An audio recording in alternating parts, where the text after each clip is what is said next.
3 years ago, I thought I would never trust anyone again after my marriage fell apart. The pain of betrayal had carved something deep inside me, something I was not sure would ever heal. But then I met someone who changed everything. Today at my mother's family gathering, I was about to announce my engagement. My ex-wife was going to be there too, since our family still kept in touch. I knew this would not be easy, but I had no idea just how much this afternoon would redefine everything I thought I understood about moving forward. Before we dive into what happened at that gathering, I would love to know where you are watching this from. Drop a comment below and let me know your city or country. If you are enjoying these real stories from everyday life, please hit that like button and subscribe to the channel. Because what happened next at that family gathering changed everything I thought I knew about moving on. Let me take you back to where it all began. My name is Amos, and 5 years ago I married a woman named Diane. Back then, we were both young and full of ambition. I was a junior architect at a small firm, making a modest salary that barely covered our rent and bills. Diane worked as a marketing manager at a tech startup, and her income was noticeably higher than mine. In those early days, she told me she did not care about money. She said all she needed was love, and I believed her with everything I had. I trusted her completely. I poured my heart into my work, taking on extra hours and weekend projects, hoping to climb the ladder and eventually give us the life we both dreamed of. Those first 2 years were beautiful. I remember Sunday mornings when we would cook breakfast together, the smell of fresh coffee filling our tiny kitchen. We took road trips to neighboring states whenever we could scrape together enough for gas and a cheap motel. One particular trip stands out in my memory. We drove to the Blue Ridge Mountains in late autumn. The leaves were turning gold and crimson, and when we finally reached the summit after a long hike, Diane laughed with pure joy. Her face was flushed from the climb, and her eyes sparkled in the afternoon sunlight. In that moment, I thought we would last forever. But forever did not last as long as I hoped. After 2 years of marriage, something shifted. Diane started comparing me to her coworkers, men who drove expensive cars and took their wives on international vacations. At first it was subtle, a passing comment here and there about how David from her office just bought his wife a new BMW, or how someone else had just closed on a house in the suburbs. Then the comments became sharper. She would ask me when I would be able to afford something like that, her tone laced with disappointment. I tried harder. I took on freelance projects, stayed late at the office, and pushed myself to the point of exhaustion. But the more I worked, the less time I had for Diane. And when I did make time, she would complain that I was not ambitious enough, not driven enough. It felt like I was trapped in a maze with no exit. I remember one particular evening. I had worked for 12 straight hours on a design proposal that could have landed my firm a major client. When I finally got home, every muscle in my body ached. I found Diane curled up on the sofa, scrolling through Instagram, looking at pictures of her friends' lavish lifestyles. She barely looked up when I walked in. The distance between us grew wider with each passing month.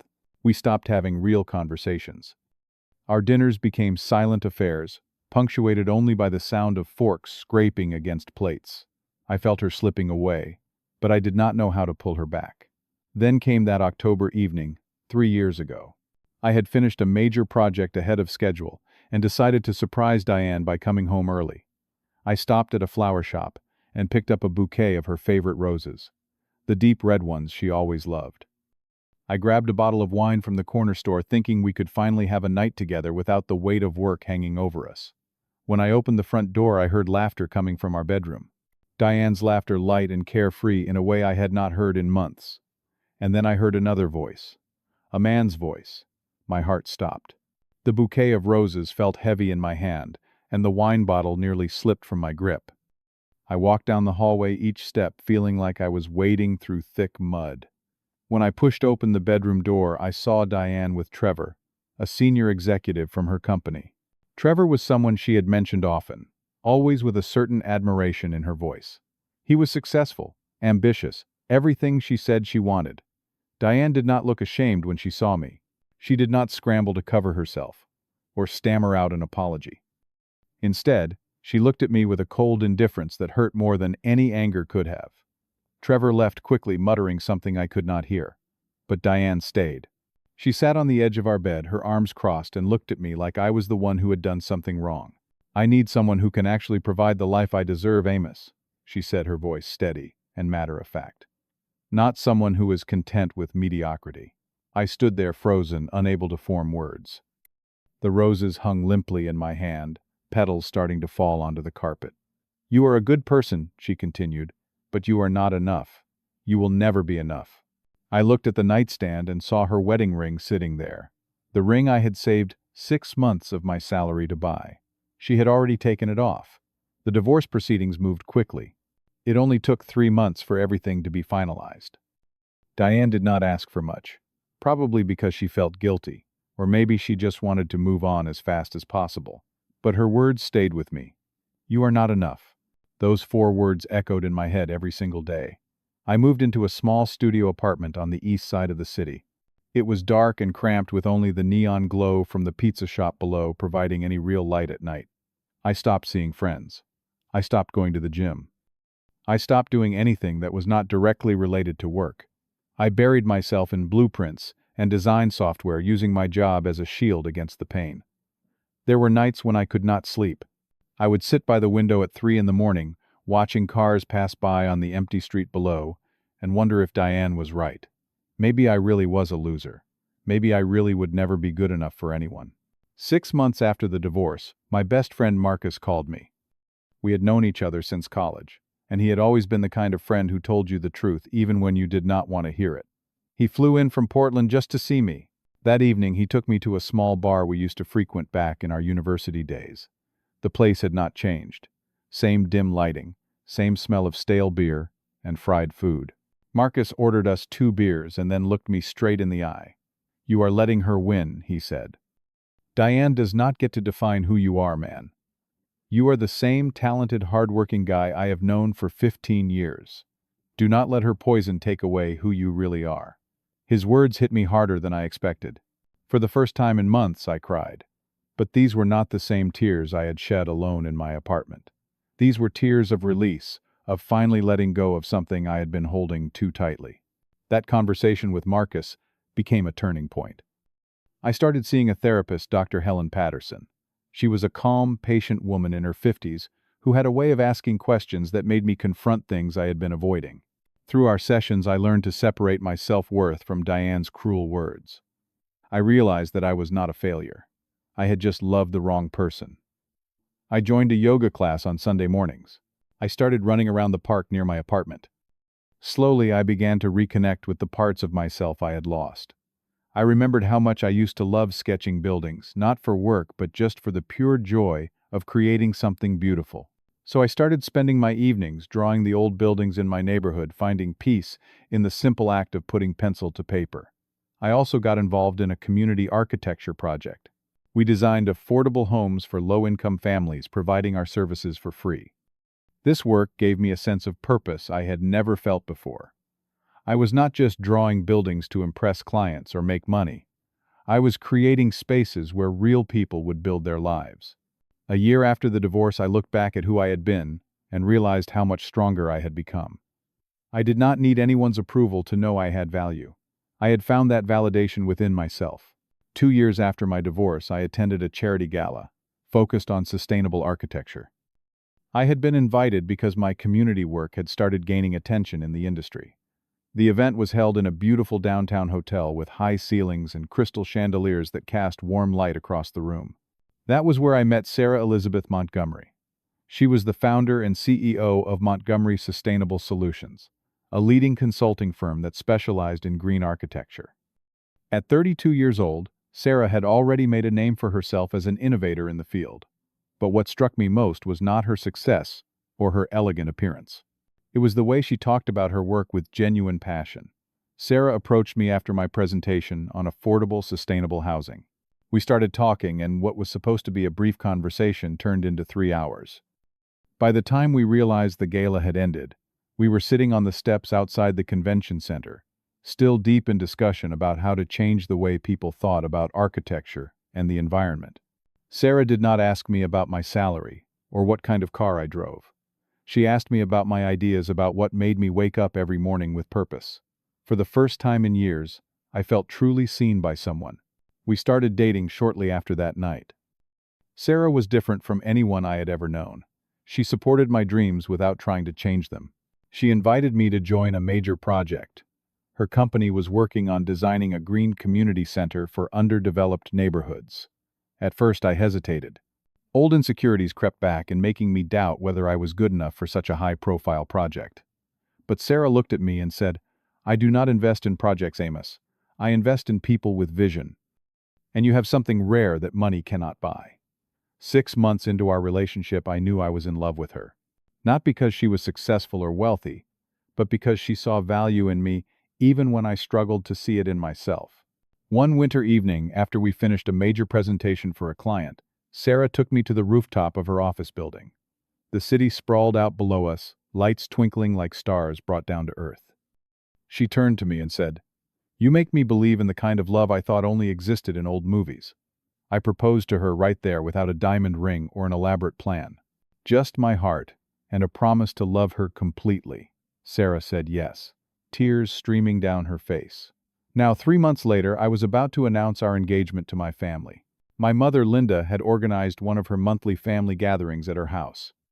It was a tradition she had maintained for years, bringing together relatives and close family friends. Because our families had been close, Diane's mother was still invited to these events. And Diane usually came along with her new husband, Trevor.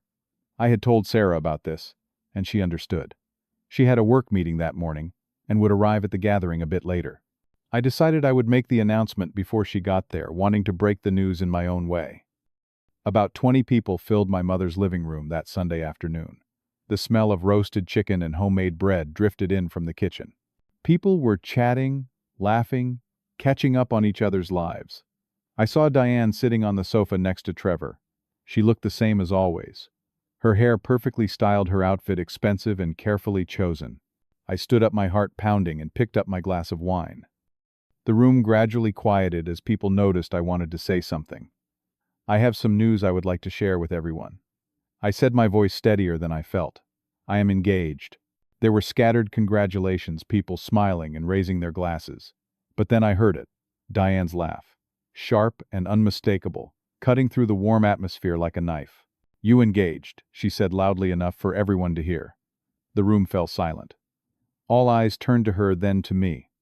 Diane stood up, a cruel smile playing on her lips.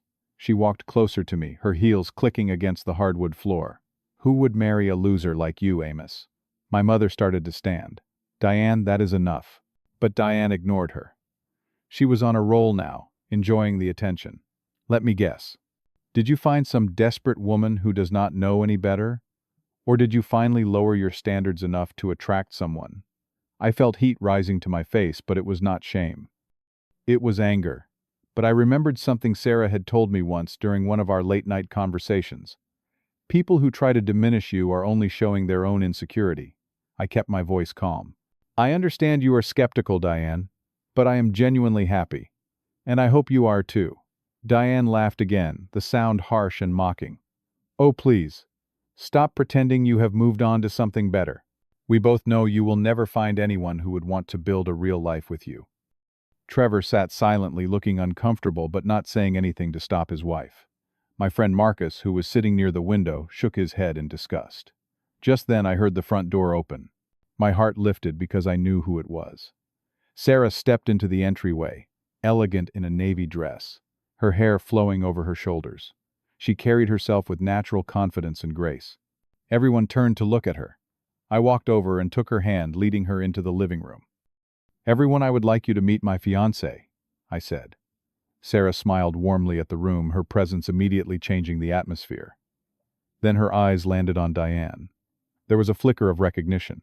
I watched as the color drained from Diane's face. Her mouth opened slightly, but no sound came out. Sarah Montgomery." Diane whispered, her voice barely audible. It turned out that Diane knew exactly who Sarah was. 3 months earlier, Diane's company had pitched for a contract with Montgomery Sustainable Solutions. Diane had been part of the marketing team that presented to Sarah's firm. They had not won the contract.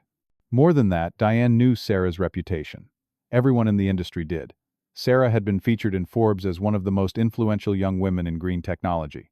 She was respected, successful, and known for her integrity. Sarah smiled politely. "Hello, Diane." Small world, is it not? Diane stood frozen, her earlier confidence completely evaporated. The smug expression was gone, replaced by shock and embarrassment. She looked at me, then at Sarah, then back at me, as if trying to process what was happening. Marcus, unable to contain himself, let out a small laugh. "Guess you were wrong about him being a loser, huh?" Diane's face flushed red. Trevor quickly stood and took her arm. "We should go," he muttered. They left within minutes, Diane not saying another word. After they were gone, the atmosphere in the room lightened immediately. People came up to congratulate us properly. My mother hugged Sarah tightly and said, "Welcome to the family, sweetheart." Marcus came over and clapped me on the shoulder. That was the most epic comeback I have ever witnessed, man. But I did not feel triumphant or vindictive. I just felt grateful. Grateful that I had found someone who truly saw me. Later that evening, after most of the guests had left, Sarah and I sat on the porch of my mother's house. The sun was setting, painting the sky in shades of orange and pink. We could hear the distant sound of kids playing in a nearby yard. "Are you okay?" Sarah asked, taking my hand. "That must have been hard." I shook my head. "Actually, I feel free." For the first time, I realized her opinion does not matter anymore. I told Sarah about my journey over the past 3 years. About the therapy sessions, the lonely nights, the slow process of rebuilding my sense of self. About learning to believe I was worthy of love. Sarah squeezed my hand. "You did not need anyone to validate you, Amos. You were always enough. You just needed to believe it yourself." Those words meant more to me than she could know. Looking back at the past 3 years, I realized that my failed marriage with Diane was not actually a failure. It was an opportunity. An opportunity to learn how to love myself before loving someone else. Diane had taught me a painful but necessary lesson. No one has the right to define your worth. Only you can do that. And when you truly understand your own value, you will attract people who see it too. I do not feel angry at Diane anymore. I do not even feel bitter. In a strange way, I am grateful that she left. Because if she had not, I would never have had the space to meet Sarah. I would never have discovered the strength I did not know I had. That day at the gathering, when Diane laughed at me and mocked me in front of everyone, I did not feel small. I did not feel ashamed. Because I finally understood something important. Her words could only hurt me if I still believed them. And I did not. Not anymore. Sometimes the people who hurt us the most are actually doing us a favor. They force us to let go of what is not meant for us, so we can find what is. The pain they cause becomes the catalyst for our growth. And in the end, we become stronger than we ever would have been if they had stayed. I have learned that true success is not measured by the car you drive or the size of your house. It is measured by the peace you feel when you look in the mirror. It is measured by the quality of the relationships you build and the impact you have on the world around you. Sarah and I got married 6 months later. It was a small ceremony, just close friends and family. My mother cried happy tears. Marcus gave a speech that had everyone laughing and crying at the same time. And as I stood there holding Sarah's hands and looking into her eyes, I felt something I had not felt in years. Complete and total peace. Now, I want to hear from you. Have you ever had someone doubt you only to prove them wrong later? Have you experienced a moment where someone from your past had to face the truth about who you had become? Drop your stories in the comments below. I read every single one, and your experiences might help someone else who is going through something similar. If this story resonated with you, please hit that like button. It helps more people find these real-life stories. And if you have not already subscribed to the channel, so you do not miss future stories about resilience, growth, and the unexpected ways life works out, share this video with someone who might need to hear that they are enough exactly as they are.